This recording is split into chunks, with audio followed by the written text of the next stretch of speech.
அம்மா மக்கள் முன்னேற்ற கழகத்தின் சார்பில் முன்னாள் முதல்வர் எம்ஜிஆர் பிறந்தநாள் விழா. வேலூர் மாவட்டம் குடியாத்தம் நகர அம்மா மக்கள் முன்னேற்ற கழகத்தின் சார்பில் மறைந்த முன்னாள் முதல்வர் எம்ஜிஆர் அவரின் 108வது பிறந்தநாள் நிகழ்ச்சி காட்பாடி சாலையில் உள்ள கட்சி அலுவலகத்தில் நடைபெற்றது.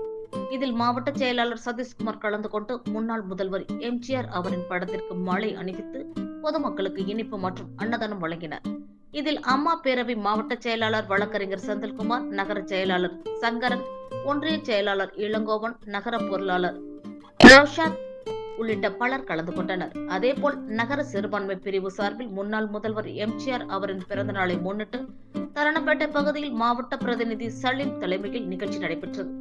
இதில் மாவட்ட சிறுபான்மை பிரிவு செயலாளர் அன்வர் பாட்ஷா கலந்து கொண்டு அதிமுக கொடியினை ஏற்றி வைத்து எம்ஜிஆர் படத்திற்கு மாலை அணிவித்து தூய்மை பணியாளர்களுக்கு காலை உணவுப் பொட்டலங்களை வழங்கினார். இதில் பிலால், இம்தியாஸ் உள்ளிட்ட பலர் கலந்து கொண்டனர்.